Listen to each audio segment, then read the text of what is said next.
Good afternoon. I'm back. I'm going to talk you through your lesson plan right now and just what exactly I expect from you during your lesson plans. Now, please remember that while you are required to use the templates in this portfolio, your lesson plan needs quite a few extras and additionals just to really showcase to us what exactly you did during your lesson. Okay, let me stop my video and let's get started. The next section, section 24, is your independent teaching lesson plan. Now, I've added this section in red. Remember that this is not my portfolio. Your previous lecturer set it up. So I've just added this section in red. I'll add it as an announcement later on, just to give you a little bit of detail about what exactly I'm looking for in your lesson plan and what myself and the markers will be looking for when we're marking your lesson plans. Now, the lesson plan makes up the majority of the marks in your portfolio. So I know that you're going to work really hard throughout the whole portfolio and extra hard here to make sure that you know that you can do well.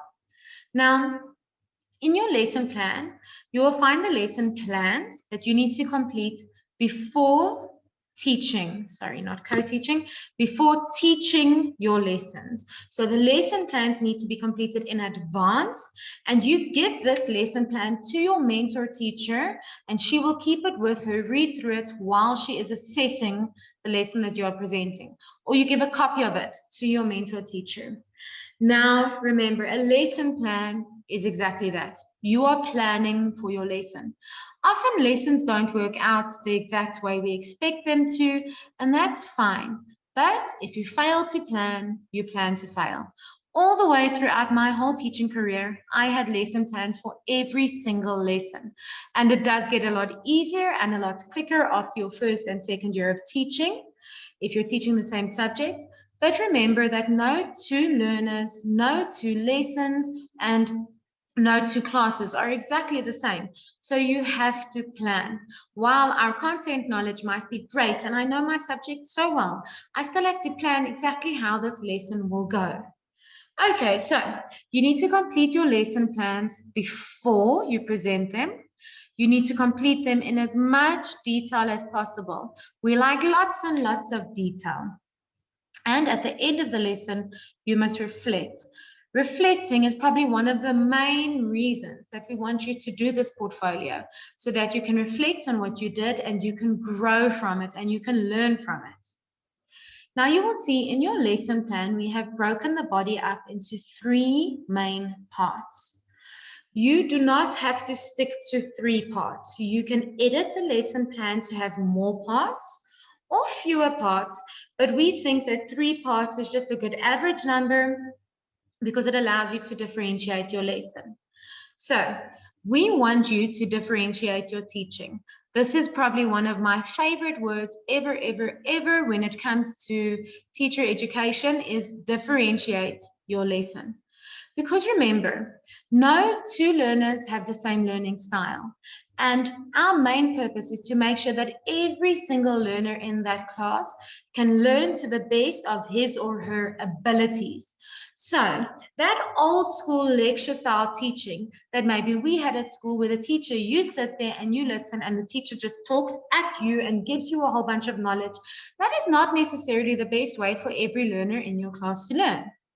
And while there is definitely opportunity for lecture style teaching, where you do need to give some information to the learners, the majority of the lesson needs to revolve around how the learners are going to discover and explore their own knowledge in their own way. So you can use about, more or less, it's absolutely up to you, 3 different teaching methods in each part. So I'm going to explain just now below here that each part of your lesson, you can use a different teaching method, and that means that you're differentiating it. That's why we broke it up into parts. So part 1, you can teach in a certain way. Part 2, you can teach in a different way. Part 3, you can teach in a different way. Just be careful though, not to use too many teaching strategies, because first of all, our lessons are only 30, maybe 45 minutes long, and it can become confusing if a teacher jumps around from now you're doing group work, then suddenly you're outside, then suddenly you're doing an exam, then suddenly you have to listen to a song. So it can become a little bit confusing and also very frustrating for you to try and plan and coordinate it. So try and use different teaching strategies that easily flow into each other and that can try and accommodate all of the learning needs in class, but that are still realistic and will fit into our lessons. So let's say, for example, that you could use the following teaching methods as listed below. You can use absolutely any teaching method you want, as long as your lessons are interactive. In other words, your learners must actually do something. I don't just want lessons where learners sit and look at the teacher and then copy down what she's saying. That is not what we're looking for. That is not an interactive CAPS aligned lesson. These lessons need to be interactive where the learners are actually doing something. It can be something as small as if you're in a well-resourced school, you ask the learners to quickly pop onto their iPads and Google or find information about business cycles. Or it can be something where you ask the learners to go and do scavenger hunts around the school and find various objects, 2D and 3D objects. It obviously depends on the content of your lesson. There are so many different ways that you can get the learners involved. A class debate is interactive. Classroom questions or getting the learners to ask one another questions is interactive. And then one of the main reasons that students did not pass their portfolio last year is because their lesson plans were very teacher-centered. All they said was, I taught the lesson, the learners wrote it down. I asked the questions, the learners answered, whatever the case is. Of course, there is place for that type of teaching sometimes, but it cannot be the whole lesson all the time. We want our lessons not to be teacher-centered. It's not about you and what you know. It's about the learners and what you can guide them into discovering and into knowing. When I say that I want the lesson to be inclusive, it has to include learners of all different learning styles. You will see video 6 where I talk about teaching and learning styles. We're going to discuss some learners are auditory, some learners are visual. We need to accommodate all of these learners into our lessons. And maybe today's lesson will be more focused toward auditory learners, then tomorrow's lesson can be more focused toward visual learners. So we need to try and accommodate all of our learners. Otherwise, it just ends up benefiting all of the really smart learners who know how to sit and listen. And that's not fair. Okay, and then of course I've said my lesson needs to be differentiated. That means that I need to use different teaching styles to accommodate different learning styles. So let's quickly have a look. For example, you may not use my example as is.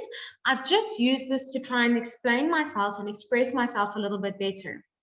In my introduction, I only have 5 minutes, maybe, or whatever I'm going to plan for.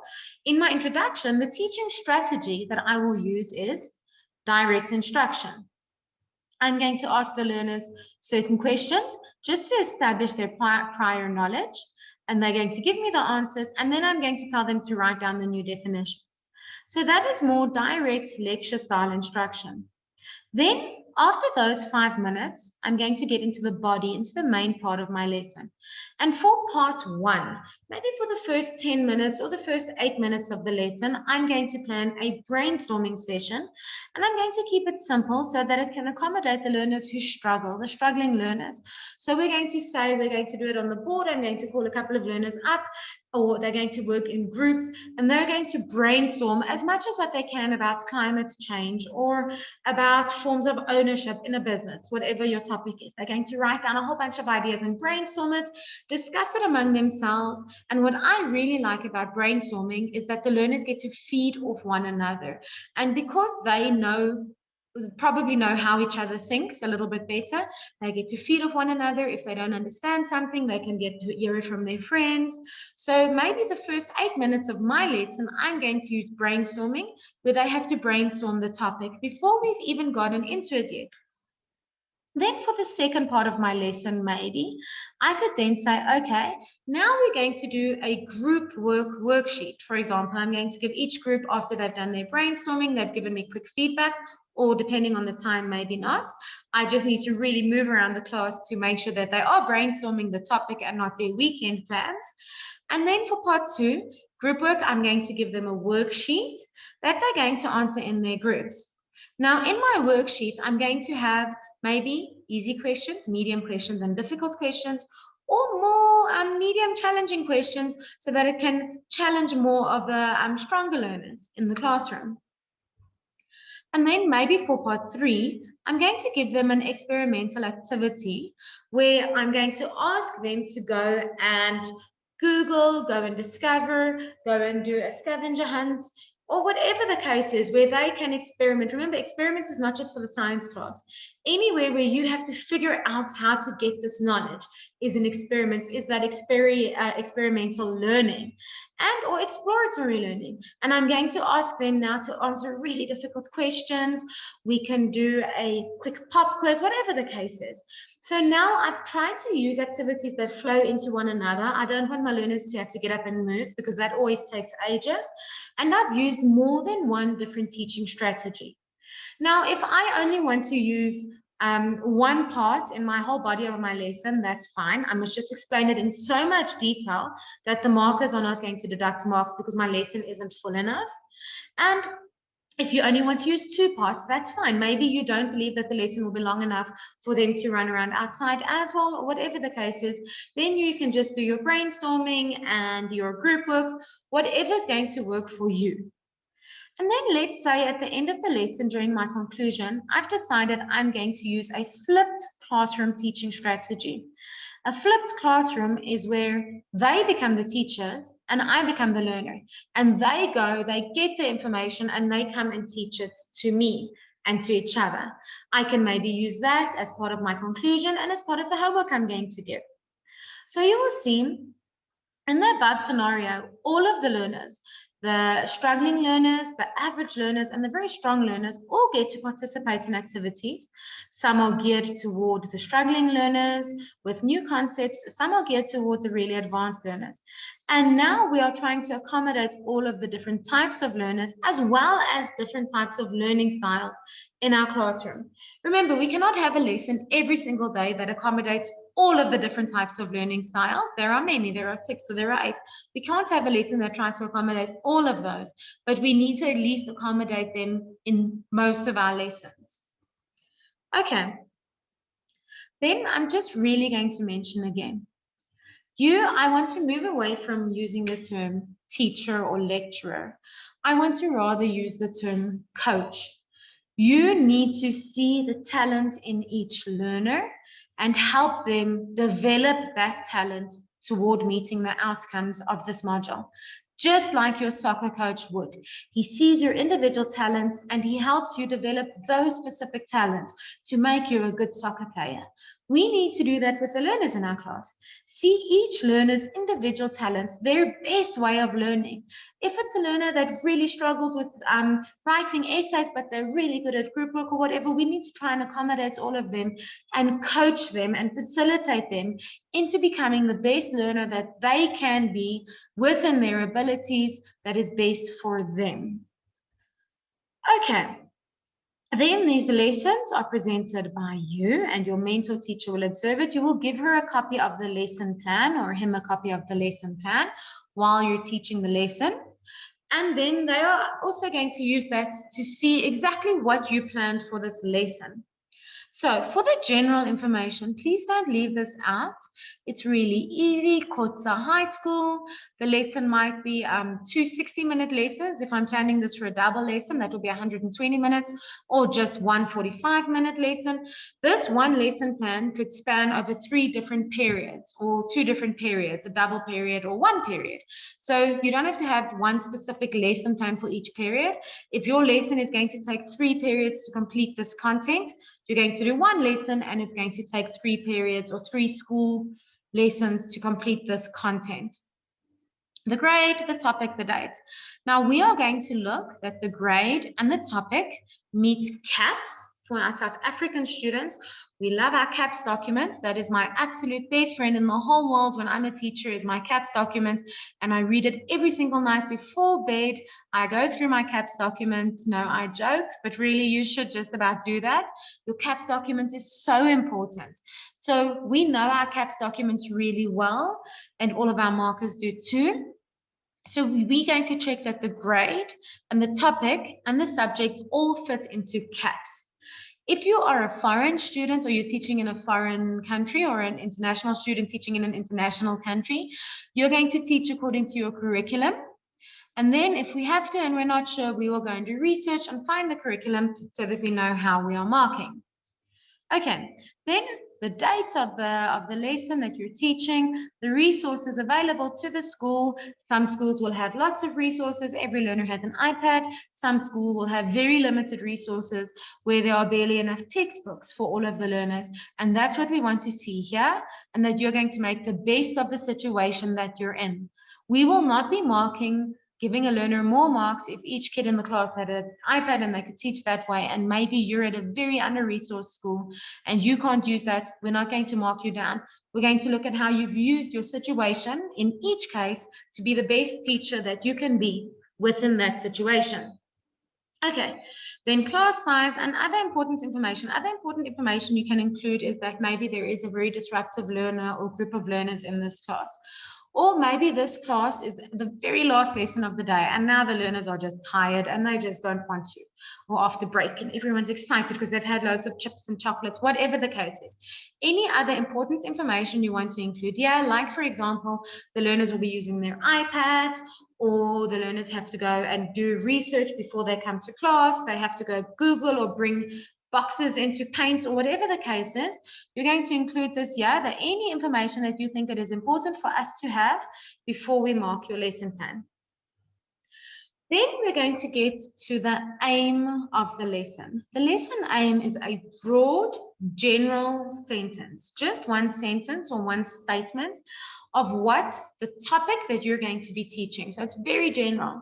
Today, I will be teaching the topic of forms of ownership to the learners, or business cycles to the learners, whatever. It's very general. Then the objectives, they are very specific. This you're going to get directly from your CAPS document, from your absolute favorite thing to read, your CAPS document. You can copy this directly from your CAPS document, the specific exact content that the learners will be learning. So for today, they'll be learning forms of ownership, types of business classifications, whatever the case is, and you're going to list down exactly what the learners are going to be learning in your lesson today from your CAPS documents, or for our international students from your other curriculum documents. Okay, now, what are your teaching strategies or methods? This is so important. I even highlighted it in blue and I put it in red and bold. You need to differentiate your teaching. So here you're going to write, in the introduction, I used direct instruction. In the body, part A, I used, I can't remember, a group brainstorming. Part B, I used group work. Part C, I used exploratory learning. And the conclusion, I used flip learning.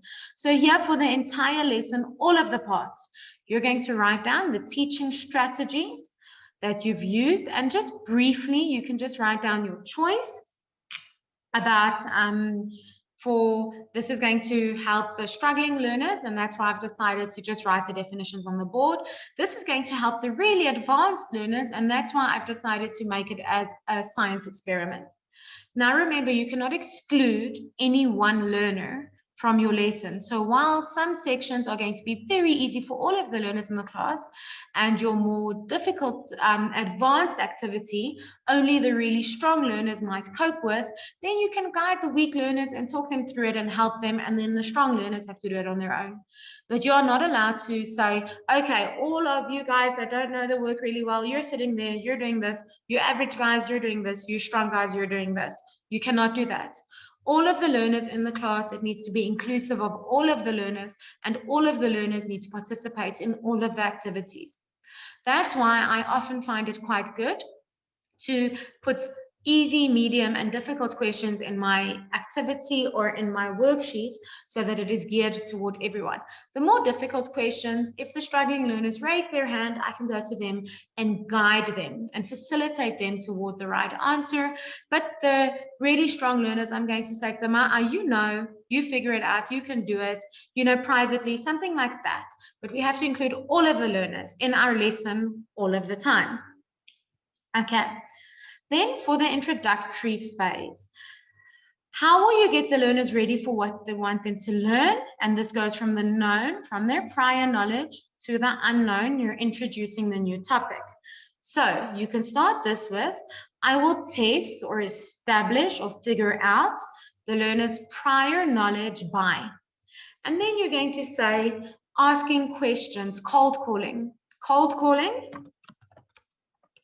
is a teaching technique that you're going to see that I'm going to talk about in my video 6. I really like cold calling. I'm going to explain to you why in video 6. But you can say that you're going to ask specific learners questions about the work just to establish if they do know. So for example, if I want to do an entire discussion on this new 2021 national budget that the Minister of Finance just gave, then I need to know, do the learners even know what a budget is? Do the learners know what government revenue and government expenditure is? Because otherwise, I'm going to be talking through this lesson, talking about a budget and revenue and expenditure, and these learners are going to be looking at me not knowing what I'm on about. So we do definitely need to start the lesson by first listing exactly what they need to know, and then establishing, do they know this? So quick, 2 minutes, question and answer in the beginning of the lesson. What is a budget, Sarah? What is expenditure, Johnny? And then we ask different questions just to make sure that they know, and then we move on and we introduce the new topic by, for example, giving definitions. Or we can have a classroom talk about it, ask the learners to quickly discuss among themselves, how do they feel about the budget? What do they think could have changed? How much money they think was allocated to each department? Whatever the case is. This can take you 5 or 7 minutes. The introduction mustn't take very long, but you must introduce a new topic. And the more passionate and eager you are about the topic, the better and more excited the learners will be. Often in the introduction is where we grab them. If we make this the most interesting, best, funnest lesson they've ever been introduced to, we can kind of do what we want in the rest of the lesson. They're already excited. If we ask the learners, how much money do you think that Tita Mboweni allocated toward higher education? Because now everyone is striking. And then they're going to say, oh, I don't know, maybe a few million. And then you can surprise them and talk about billions and talk about how the budget was cut for higher education and how upset we are, whatever the case is. Okay. Then questions you will ask. Oh, please do not say, do you understand? Because I want to already pull my hair out. I'm going to get a bald spot because so many students say, do you understand? Are there any questions? What don't you understand? Those are not the specific questions I'm looking for here. Because if you say, do you understand? And everyone in the class just looks at you with a blank expression on their face or says, you have no way of knowing if they really understand. Or if you just say, what don't you understand? But they don't understand anything, they're just going to keep quiet and avoid it. Especially teenagers. Teenagers could sometimes be a little bit shy of saying they don't understand or asking questions. So what you need to do is, again, this is where I quite like cold calling, or you can ask the students to raise, the learners to raise their hands, whatever the case is, but you need to ask them specific questions. So at the end of my introduction, I'm going to go back and say, okay, Mbali, what is a budget? Oh, Mbali, how much money did we spend on the budget? After she's had a little bit of time to go Google. So with questions you will ask, we're looking for specific content. Content-related questions, not just, do you understand? What don't you understand? Is everyone okay? Those are not, it's good to ask. Does anyone have any specific question they'd like to ask? Is everyone feeling okay? Are you keeping up? You know, I often had to tell my learners in my class to slow me down. As I'm sure that you've heard by now, I get very excited and talk really quickly. So I'd often have to say to them, are you keeping up? And then they'd say, no, slow down. So you can ask questions like that. But for this portfolio, the more what I want from you is to ask specific questions. And the same will go when you're planning one day. Often the learners can be unresponsive. They just sit there and look at you. You need to have your questions planned. That's probably one of the most important things you can have planned is your questions. In the beginning of the lesson, in the middle of the lesson, at the end of the lesson, you need to have specific questions planned for that specific purpose. Okay, now moving on to the main body of the lesson. Activity 1 is actually part 1 that I was talking about earlier. Sorry, I called it part 1. This is from the updated portfolio that I'm busy designing for this module for next year. I've called it part 1. It's actually activity 1 or part 1 or part A. Activity 2 is part 2 or part B. So here you're going to say, how long will this part take? So for me, remember I said I'm going to do a brainstorming session. That might take me 10 minutes or 15 minutes, whatever the case is. The teacher activity, what will I do and say? This is not about me. This is not about you. This is about the learners.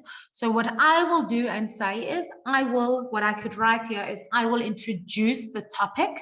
I will give the instructions. And then once the learners are busy in their brainstorming session, I'm going to walk around the class to see if everyone is doing what they're supposed to be doing.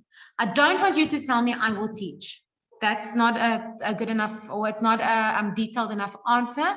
You have to tell me what you will do, but it must be learner-centered. Again, questions you will ask during this part. If you're not going to be asking questions during a specific part because the learners will be talking, like during the brainstorming, then you say none, I will ask no questions because if the markers just see the word none, then they think, oh no, you didn't know. Explain why you did not add any questions yet. So say none, because the learners are busy in a brainstorming session, I will be leaving the questions until after the session, or I won't be asking questions at all. Okay, but again, not just do you understand, are you okay, what don't you understand? I don't like those questions. Okay, then they're not detailed enough. That's why I don't like them. They're not bad questions to ask, but you must also plan for specific questions. Then the learner activity, again, we want the learners to be busy actively finding their knowledge. They mustn't just passively be sitting there while you talk at them and throw all of this new information at them, and they just have to sit there and absorb it like a little sponge. That's not how we teach anymore. It's not the 80s. We don't teach that way anymore. Now we want our learners to go and discover the new knowledge, the new information in a way that they are most comfortable with. So the learner activity, you don't just tell me answering questions, writing stuff down. Tell me exactly what the learners will be doing. The learners will be participating in a brainstorming session where each learner has to have an input about the current budget, or whatever the case is. Remember that you are the coach, the learners are the finders and the explorers of their own knowledge in their own way. Isn't this wonderful how teaching has evolved? Aren't you so excited to go and teach in a classroom one day where you don't just sit there and talk and talk and talk at the learners, but you get to watch them explore? I'm so excited. It's fantastic. Okay, part 2 or activity 2, you're going to do much in the same way as I've explained. Part 3, or activity 3, much in the same way. And then the conclusion again. The conclusion, you can have a quick quiz. Yeah, you can do, when I'm talking about my teaching strategies, you can do an exit ticket. That's probably one of my favorite ones. We don't do it every lesson, but I love doing exit tickets. So go watch video 6 where I'm going to talk about an exit ticket, a class discussion. The learners can ask each other questions. You can ask them questions. Whatever the case is, a worksheet, quick, whatever. You decide here what you're going to do to end the lesson. But the conclusion must be able to give you, me as a teacher, us as teachers, knowledge about, have the learners met the outcome? Did they understand what happened today, or do I need to redo it tomorrow? So the conclusion, here where my lesson ends, even if it is after the double period or 3 periods or 1, whatever the case is, yeah, I need to say, how will I find out if they do know everything I wanted them to know in the objectives that I set out in the beginning of the lesson? So the conclusion, I'm going to go back and I'm going to say, These objectives, have they met them? Do they know all of that for real? Okay. And then, so the questions you'll ask, the learner activity, all of this is part of the conclusion. I'm going to say again, I keep talking about differentiating your learning, and sometimes a lecture style approach is appropriate. Not very often, but sometimes it is appropriate, or not all the time, where you just have to give the learners that information. That's fine. That could be in your conclusion or your introduction. That's perfectly okay, but don't let your whole lesson just be lecture style.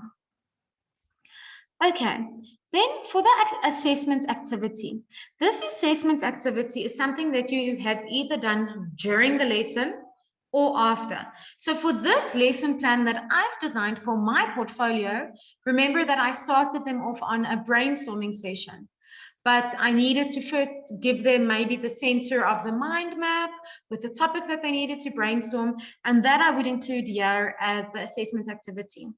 Or they had to answer a quiz. In my conclusion, I will include that, the questions that I asked them, as my assessment activity. So everything I've done throughout this lesson will either be formative, informal, or it's going to be summative, formal assessment. And that's going to anything that I've done to test the learner's knowledge. Even the questions that I've asked, you're going to add here. The questions that I asked during the introduction, the body, the conclusion. These are all part of the assessment activities that you're doing throughout the lesson. It does not necessarily need to be a class test at the end of the week. It can be, but it doesn't have to be. It can be the responses that they wrote down to their homework is the assessment activity. Or it can be the answers to the quiz or their feedback to the brainstorming session. All of that, me observing how they are working in their brainstorming session will give me the opportunity to assess, informally assess in my head, okay, but you know, Mbali really gets this. She's doing really well, but Johan has no idea what's going on. I need to focus on this and maybe invite Johan to extra lessons. So one of the main things that I really liked doing, especially in my first few years of teaching when I didn't know the learners very well, is I had a little clipboard that was one of my best friends as well, and I had a class list on the clipboard. And when I gave the learners work to do, I'd walk around the class and I'd make notes of today, Johan was sleeping the whole lesson. I don't necessarily have to get into an altercation with Johan. I would probably try and wake him up, or Johan really didn't seem to know what was going on at all. Every time I asked him a question, he didn't know how to respond, but Mbali was sparking. So then I'll just draw a little smiley face next to Mbali's name or highlight her in green, and then next to Johan's name, put a little question mark. He needs a little bit more attention. So this way I was observing, and that is a form of informal assessment. I was informally watching them and assessing how they were doing during their brainstorming session. So this you can absolutely make use of. Okay, then if we go to the next page with homework, what a controversial issue. A lot of schools believe in giving homework and a lot of schools don't believe in giving homework. This is absolutely up to you, your host school, and your mentor teacher. Are you going to be giving the learners homework? If not, you write down here, we did not give the learners homework because they mastered, or they showed us in the class that they mastered all of the content, or because I gave them 10 minutes at the end of the lesson to quickly finish this activity. Don't just say none. Tell me why none, because the minute the markers see the word none or no, we think you don't know. You didn't even try. So if you say, I purposefully didn't give homework because they've already done all of this in class, perfect, no problem at all. If you just say none, then I think you didn't even bother to look at even giving them homework or if they even need it or not. So with homework, you either tell me what homework you gave and you add an example of the answered activity or whatever the case is. Or if you're not going to give them homework, which is perfectly fine, it needs to suit you and your mentor teacher, tell me why not. Why did you not think it was necessary to give homework? Okay, and then oh, this is so important. You see how many NBs I put there? Important, important, important, important. How did you cater for learners who need enrichment? These are struggling learners and those who have special needs. So here in this section, you can tell me something about You are going to have an extra lesson once a week, especially as any subject, but maths, accounting, English, you're going to have an extra lesson once a week, and you will invite privately, personally, not in front of the whole class, you will invite struggling learners to attend your extra lesson. If they don't come, you at least can have proof that you did invite them by sending an email to their parents or giving them a letter. But please don't do this where the whole class can see that you've invited them. Try and do it in a personal manner. Invite the learners to your extra lessons. Or what you can do is you can have additional worksheets that you can set up where you really delve into the prior knowledge. Maybe this learner came from a school where in the previous year they didn't get all of the information that they needed. So now they are a little bit behind. You can give them an extra worksheet to help them catch up again. Try not to focus on these struggling learners in front of the class, because at their age, they are going to pick up on what you're doing. They are going to pick up on, oh, you're giving this learner extra attention because they're struggling. And kids sometimes can be quite cruel or quite mean sometimes, not always. But so let's try to avoid that. And let's try to focus on privately. You can call the learner and say, hey, here's some worksheets, please try these. Or during the extra lessons, you can give them extra worksheets, or you can ask them more questions in class. Whatever the case is, you're going to tell me now for the learners who are struggling. Maybe the special needs that the learners have is that they are dyslexic, so they struggle to read, or they have an auditory problem, so they don't hear you very well. That learner, I'll move close to the front of the class and I'll always face him when I'm speaking so that he can hear me nice and clearly. Or I've got a learner who's visually impaired, I'll move him close to the class and I'll print his work a little bit bigger. Whatever the case is, how are you going to assist those learners? And this is probably your most important job as a teacher, because we all know there are those learners who just get it and just they're fine, no matter who their teacher is and no matter how their teacher teaches, they are just going to be okay. But the majority of our learners do need us to step up, to work hard for them so that they are in the best possible learning environment and that they can learn to the best of their possible abilities. Okay. And then by attach examples, I also should have maybe wrote like a million NBs next to this. You will lose marks if you don't have examples. So do not just put a picture of the blackboard and the duster. That means nothing to me. Put examples of the worksheets that you used, the mind map that the learners finished doing, finished work that was done during your lesson. Attach this in those examples. You can attach a photo of the learners while they're doing their science experiment. Just take it from the back. Or while they're doing their scavenger hunts, just blur out their faces. So here you're going to attach examples. Do not just take a picture of the front page of the textbook and put it in here and think you're going to get the marks. Here I want to see the actual resources that you used. Here I want to see what the learners did, the homework activity they did that they marked after or that you marked after. Take a photo, scan it, add it in here. You can make them smaller and add in like 6 different photos here, or you can add an additional page to this section. Okay, goodness, I nearly need a sip of water. This is a mouthful. I'm quickly going to go past. Okay, so for the next lesson 2, 3, 4, 5, you're going to do them all match in the same way. And I'm so excited about these portfolios and about how well you are going to do. Okay, now we're going to move down. I'm just very briefly going to touch on the rest of your portfolio. So for a discipline activity, so think of any unruly learners in your class. Now, if you tell me there were none, I'm really going to struggle to believe that, because I taught high school for a long time. So I know there's always an unruly learner in one of the classes. So if you tell me none, then you say to me, what if there had been an unruly learner? What do you think would have happened? Okay. So here you can't just say nothing, none. That's not going to be okay. You have to tell me if there had been an unruly learner, almost more than likely there will be an unruly learner.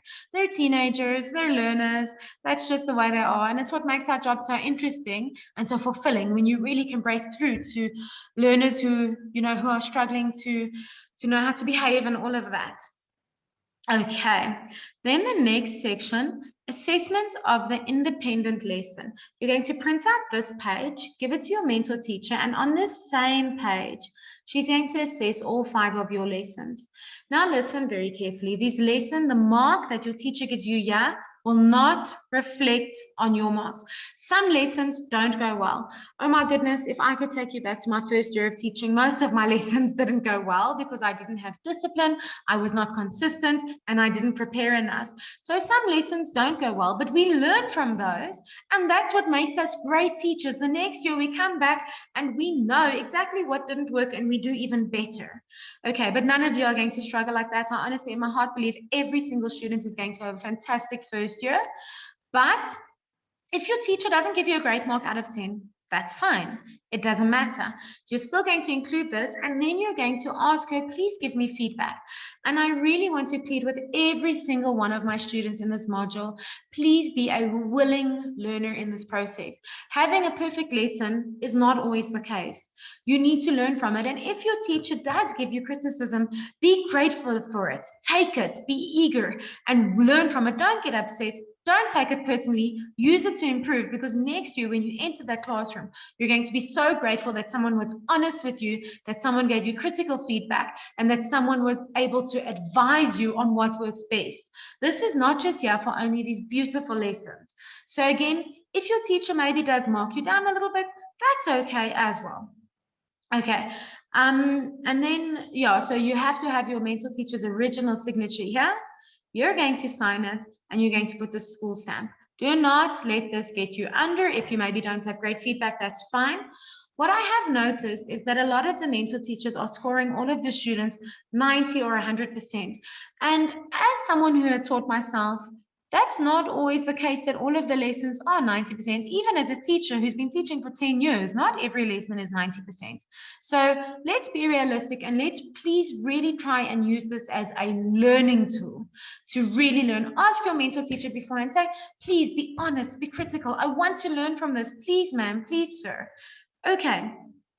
And then they also need to give you feedback. They need to sit you down after each lesson and talk to you and say to you, I think that it went like this. You could rather have done that. And that's great as well. Okay, then the reflective self-assessment is so important. One of the main reasons you are doing this portfolio is to reflect. When something doesn't go according to plan, we need to reflect and improve ourselves so that we can become amazing teachers. Things might not go according to plan. Often they don't. That's fine. How are we going to do better next time, next term, next lesson, next year? So for this, I want your honest feedback. We are not going to mark you down for giving us honest feedback and saying to us, oh, this lesson, there was this unruly learner. I maybe didn't feel as prepared. Here I am as your lecturer openly telling you my first year was so tough because I didn't prepare. That's what I want from you as well. Please give me your honest feedback.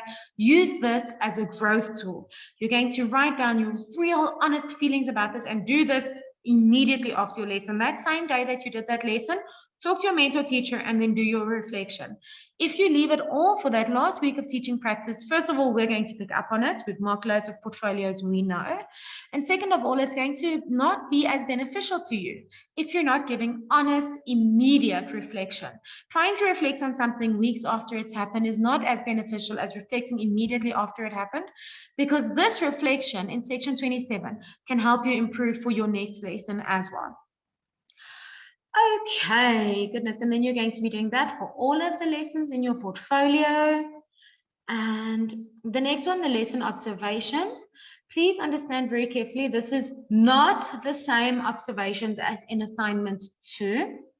You're going to take each of these lesson observations and you're going to sit and watch your mentor teacher teach your main subject, and you're going to complete the observation sheet accordingly about what you saw. So we want you to actively observe and learn from your mentor teacher.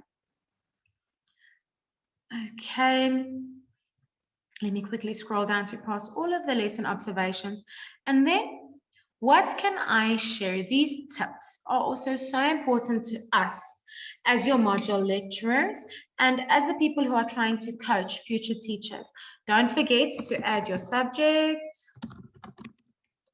Okay, please don't forget to add your subject just so that it reminds us again what we're working with. And then the tip, we're writing in detail, oh goodness, my spelling, in detail about your teaching experience in teaching your subject. So in teaching your subject, you're going to add it in there, business studies. What do you think what advice would you give next year's PGCE students? We want to be able to tell them, listen, guys, this is what happened last year. It didn't work well for our students. It did work well for our students. This page we really do love looking at, and we want you to do some effort with it as well. Okay, and that is the end of our portfolio. I'm going to not talk you through it, you can read through it on your own, but to the marking grid. So before you even start your portfolio, read through the marking grid so that you know how many marks each section is for. And then after your portfolio, before you submit it, read through the marking grid again so that you know that you've included everything, you haven't left anything out, and you are fine. Okay, students, that was my whole long story. Let me stop the recording. Good luck with your teaching practice. I'll be chatting to you soon when we are discussing the different teaching and learning strategies.